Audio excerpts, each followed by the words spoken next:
Assalamualaikum warahmatullahi wabarakatuh. Perkenalkan, kami dari kelompok 6. Nama saya Maya Antika. Saya Nabila Safitri. Kami akan mempresentasikan hasil review jurnal kami dengan judul Penerapan Audit Manajemen Sumber Daya Manusia untuk Menilai Kinerja Perusahaan, karya Christian Wijaya.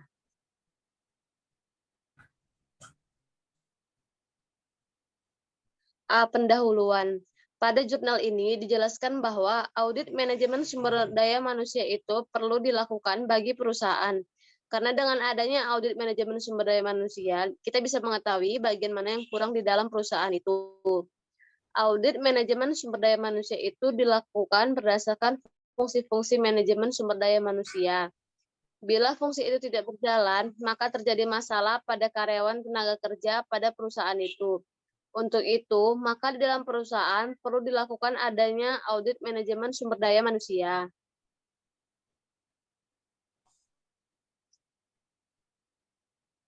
B. Tujuan penelitian. Tujuan penelitian ini adalah untuk mengetahui penerapan audit manajemen sumber daya manusia untuk menilai kinerja perusahaan. Perkembangan kinerja sumber daya manusia juga sangat penting untuk diperhatikan, salah satunya dengan dilakukannya audit terhadap fungsi sumber daya manusia. C. Subjek penelitian. Subjek penelitian ini adalah audit manajemen sumber daya manusia untuk menilai kinerja perusahaan.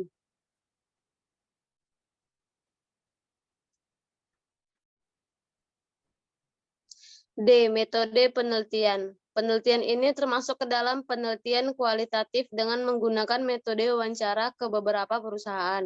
Metode penelitian dalam penelitian ini digunakan untuk mengetahui bagaimana penerapan audit manajemen sumber daya manusia untuk menilai kinerja perusahaan.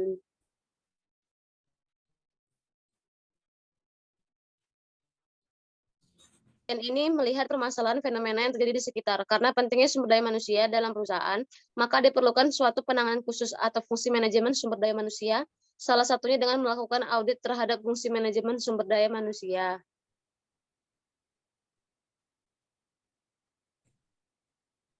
Hal ini dilakukan agar fungsi manajemen sumber daya manusia yang memperoleh tugas dan tanggung jawab untuk mengelola sumber daya manusia yang ada guna meningkatkan efisiensi dan efektivitas kerja yang semakin tinggi. Dalam hal ini, apabila perusahaan ingin tetap unggul dalam persaingan, maka perusahaan harus melakukan perbaikan secara rutin. Penelitian ini dilakukan dengan melakukan observasi di Bank Maspion, kemudian melakukan wawancara pada karyawan Bank Maspion. Hasil wawancara tersebut dihubungkan dengan teori, sehingga menjadi hasil penelitian.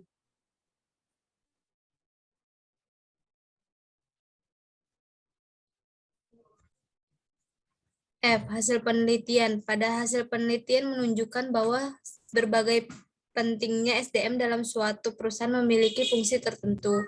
Fungsi sumber daya manusia. 1. Perencanaan tenaga kerja. Perencanaan tenaga kerja adalah perhitungan perkiraan kebutuhan tenaga kerja yang dikaitkan dengan rencana perusahaan di masa datang dalam upaya pencapaian pemenuhan target usaha untuk jangka pendek, menengah maupun panjang. 2. Rekrutmen.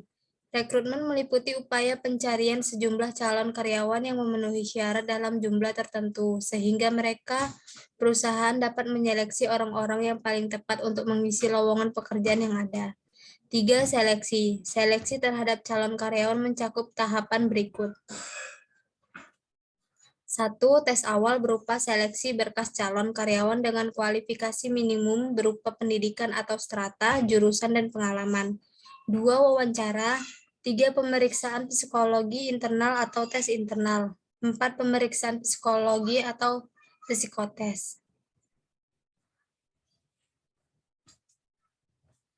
4. Pelatihan dan pengembangan tenaga kerja bertujuan untuk meningkatkan kemampuan sumber daya manusia dalam melaksanakan tugas serta tanggung jawabnya, baik saat ini maupun saat-saat yang akan datang. 5. Pemberian kompensasi. Kompensasi merupakan salah satu komponen penting bagi perusahaan untuk meningkatkan efektivitas kerja perusahaan. Pemberian kompensasi perlu diadakan audit itu guna mengetahui apakah perusahaan sudah memberikan kompensasi yang tepat bagi karyawan, serta mengetahui apakah sesuai atau tidak gaji yang diberikan oleh perusahaan memang benar-benar layak diberikan bagi karyawan bila dilihat dari cara kerja karyawan itu.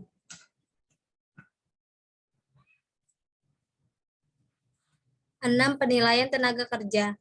Audit ini dilaksanakan untuk menilai tenaga kerja sudah bekerja dengan baik atau belum.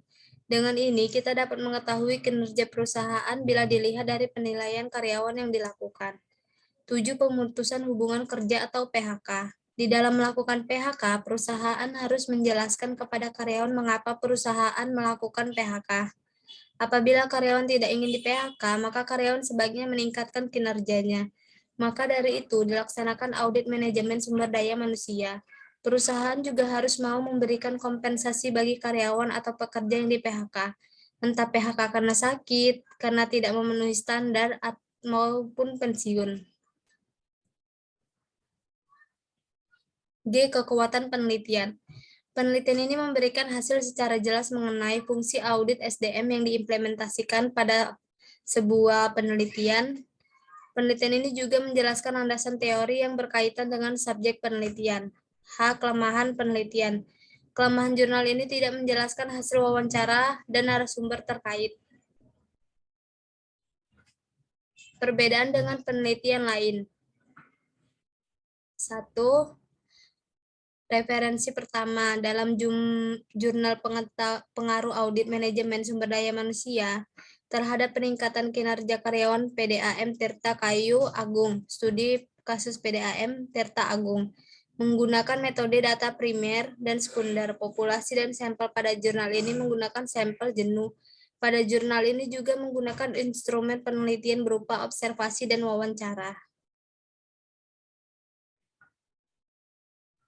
Untuk referensi kedua, dalam jurnal pengaruh audit manajemen sumber daya manusia terhadap kinerja karyawan, studi kasus pada PT Gramedia Asri Media Bandar Lampung menggunakan metode pemilihan sampel dengan menggunakan sampling jenuh dan juga menggunakan metode data yang mana pemilihannya menggunakan jenis data Premier. J. Saran reviewer.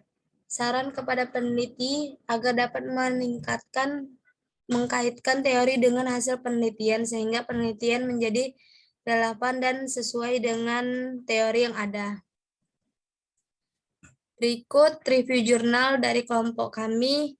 Semoga bermanfaat. Terima kasih. Assalamualaikum.